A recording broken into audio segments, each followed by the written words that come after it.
Hello students, I am Manoj sir from learning point.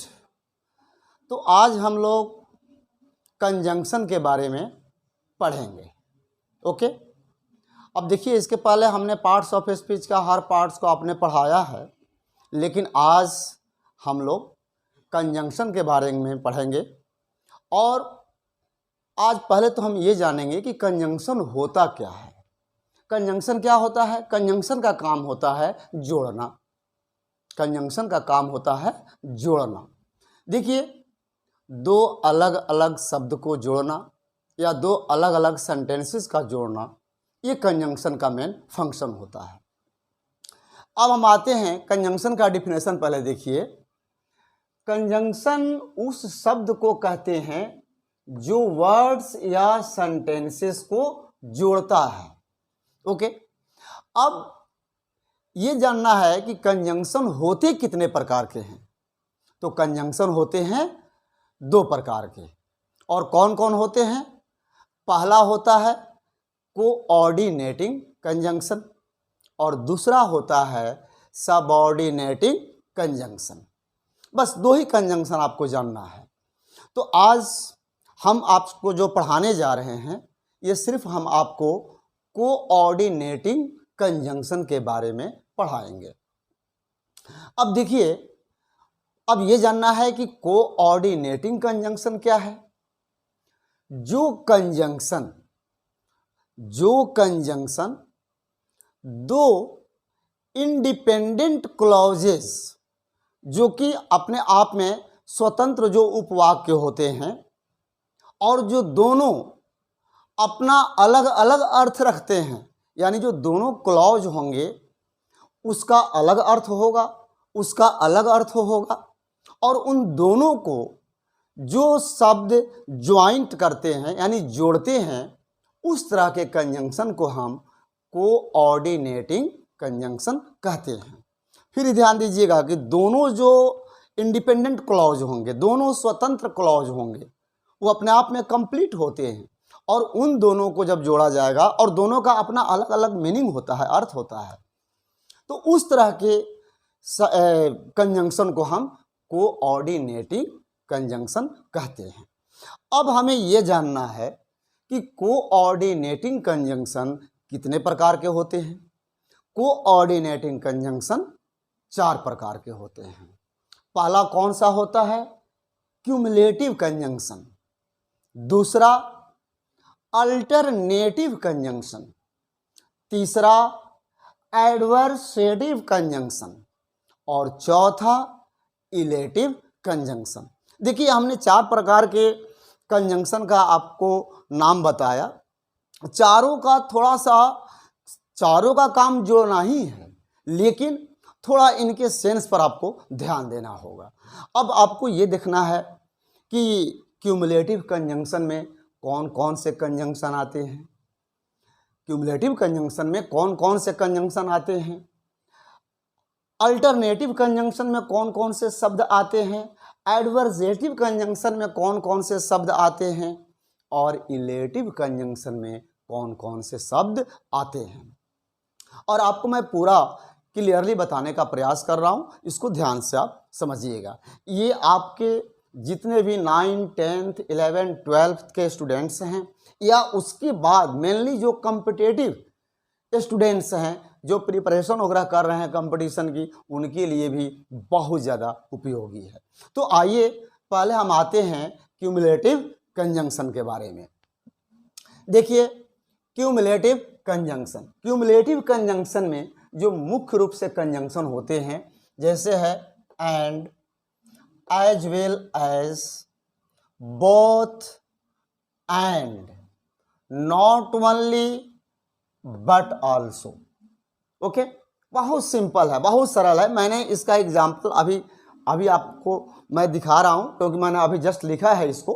देखिए, अब इसमें and, as well as, both dot dot and है, not only dot dot but also है। ठीक है। अब देखिए, पहला जो मैंने यहां सेंटेंस लिखा है कि Ram as well as his sister, यानी राम और हिज सिस्टर को कौन ज्वाइन कर रहा है? As well as. Ram as well as his sister came here. Ram और उसका बहन यहाँ आए। राम और उसका बहन यहाँ आए। एज वेल एज का भी मीनिंग और ही होता है। अगला है, अब देखिए यहाँ पर बोथ एंड का कैसे यूज किया गया है। Both Rohan and Sohan went there.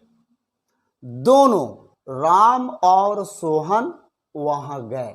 Both means क्या होता है? दोनों।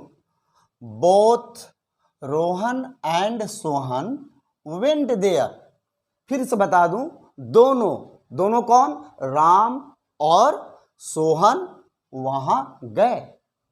अगला sentence, I went to school and met the principal.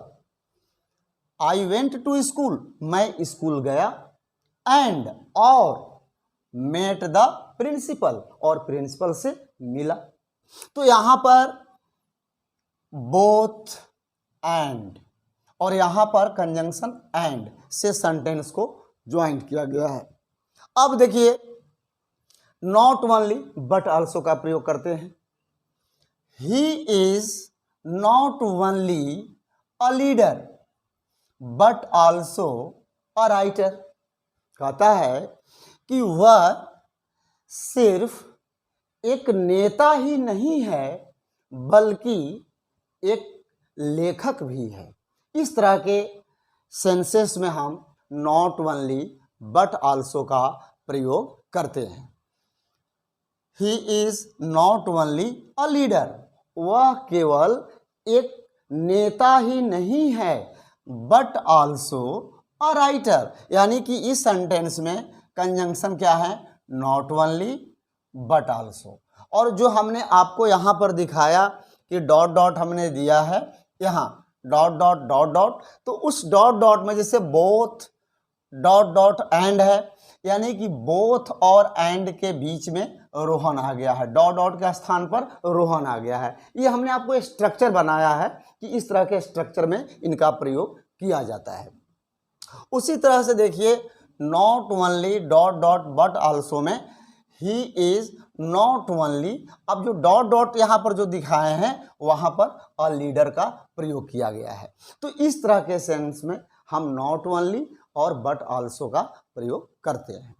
अब अगला देखिए, आते हैं अल्टरनेटिव कंजंक्शन के ऊपर। इसमें देखिए चॉइस का भाव होता है, विकल्प का भाव होता है। इसमें चॉइस का भाव होता है अल्टरनेटिव कंजंक्शन में। इसको हम वैकल्पिक भी कह सकते हैं। अब देखिए, आते हैं यहाँ पर कि अल्टरनेटिव कंजंक्शन में कौन कौन से कंजंक्शन आते हैं। आइदर डॉट डॉट और, नाइदर डॉट डॉट नॉर, या ओनली और, सिर्फ और या अदरवाइज। अब इनका मीनिंग भी समझना है। सबका मीनिंग जब आप समझेंगे तो आपके लिए ये कंजंक्शन और भी आसान हो जाता है। अब देखिए, आइदर डॉट डॉट और, इसका आइदर का मतलब या तो, और का मतलब या, यानी या तो या। नाइदर डॉट डॉट नॉर, ना तो, नाइदर का मीनिंग क्या है? ना तो, और नॉर का मतलब न, ना तो न, और का मतलब अथवा भी होता है, अन्यथा भी कह सकते हैं। उसी तरह से अदरवाइज, अदरवाइज का भी मीनिंग होता है अन्यथा, नहीं तो। ओके, अब इनका हम सेंटेंस की ओर आपको ले चलते हैं। देखिए, यहाँ एक पहले मैंने बताया आपसे कि अल्टरनेटिव कंजंक्शन से एक चॉइस का भाव आता है, एक विकल्प का भाव आता है, ये नहीं तो ओ। Okay, either come with me और स्टे एट होम। कहता है या तो मेरे साथ आओ या तो मेरे साथ आओ या घर पर रुको, घर पर ठहरो। यहाँ विकल्प मिल रहा है, या तो मेरे साथ चलो या घर पर ठहरो। इस तरह के सेंस में हम अल्टरनेटिव कंजंक्शन का प्रयोग करते हैं। फिर से आइदर कम विद मी, या तो मेरे साथ आओ, और स्टे एट होम, या घर पर ठहरो। विकल्प है ना उसके पास, मेरे साथ चलने का भी विकल्प है या घर पर ठहरने का भी है। दूसरा देखिए, डू दिस, इसे करो, otherwise I shall beat you. कहता है डू दिस, इसे करो, otherwise I shall beat you, अन्यथा मैं तुम्हें पीटूंगा। इसे करो, अन्यथा मैं तुम्हें पीटूंगा।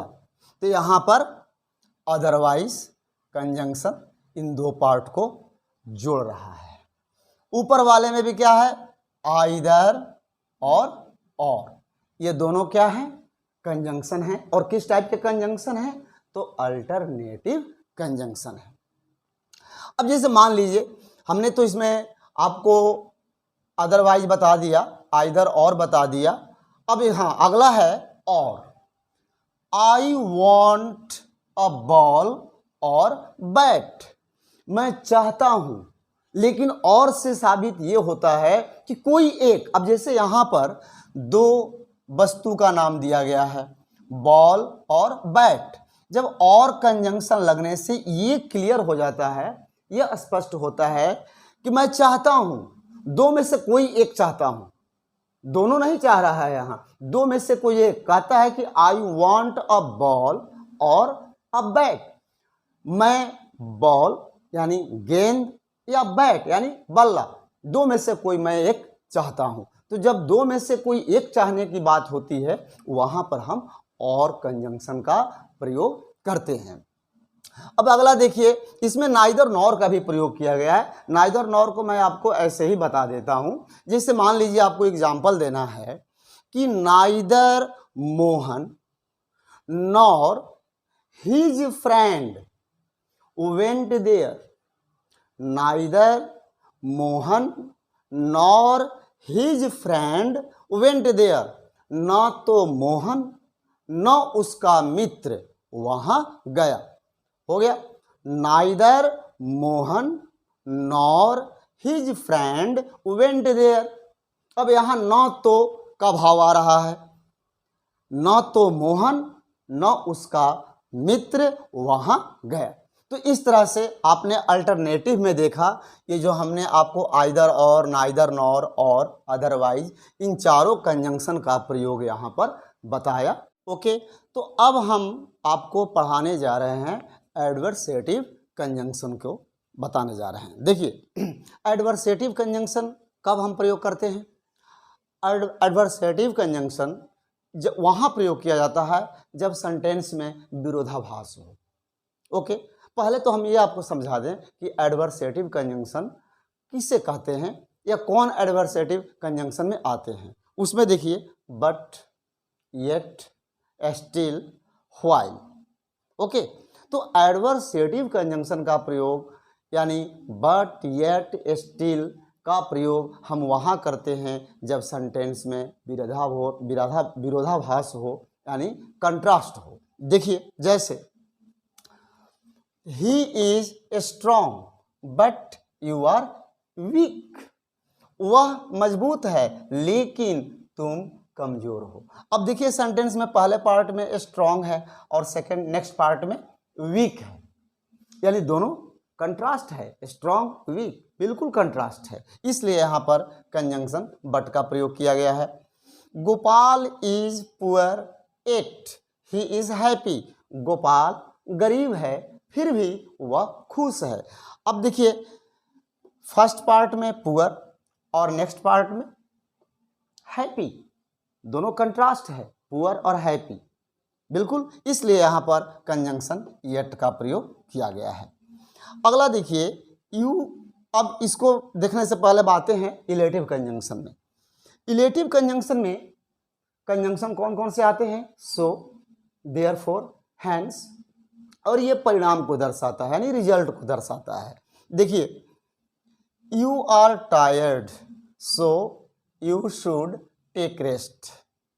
तुम थके हो इसलिए तुम्हें आराम करना चाहिए। अब यहां पर सो क्या है? इलेटिव कंजंक्शन है। अगला देखिए, he is poor so he can not pay the fee. वह गरीब है इसलिए वह फी पे नहीं कर सकता है। फी मीन्स क्या होता है? शुल्क। पे मीन्स क्या होता है? चुकाना। आप कोचिंग में फी पे करते हैं, स्कूल में फी पे करते हैं, उसी फी की बात हो रही है कि ही इज पुअर, वह गरीब है, सो इसलिए he can not pay the fee, वह फी नहीं चुका सकता है। Okay, next, I was ill, मैं बीमार था, so I could not go to school, इसलिए मैं विद्यालय नहीं जा सका।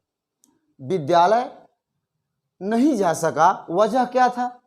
आई वॉज इल, मैं बीमार था, so I could not go to school, मैं बीमार था इसलिए मैं विद्यालय नहीं जा सका। तो ये किस टाइप के कंजंक्शन है?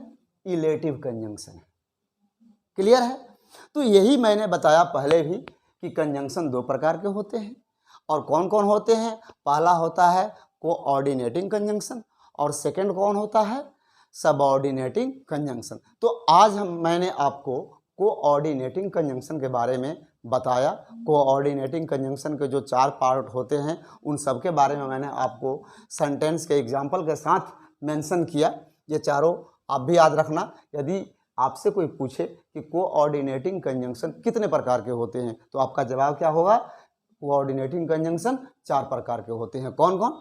क्यूमुलेटिव, अल्टरनेटिव, एडवर्सेटिव और इलेटिव कंजंक्शन। तो ओके, आपने देखा, और कल जब अगला वीडियो मैं आपको दूंगा तो उसमें मैं ओनली सबऑर्डिनेटिंग कंजंक्शन के बारे में बताऊंगा। ओके, तो आप इस वीडियो को ज़रूर लाइक करना, जो लोग सब्सक्राइब नहीं किए होंगे वो सब्सक्राइब करना, शेयर करना, और मैं आपके लिए यही शुभकामना करता हूं कि आप अपने जीवन में सफल हों। ओके, आप वीडियो को देखते रहिए। इसके बाद में बहुत सा भी तमाम सारे वीडियो मैं लेकर आने वाला हूं, जो कि आपका ग्रामर में कहीं से भी कोई भी डाउट नहीं रहेगा। ओके, तो ठीक है, गुड नाइट, जय हिंद।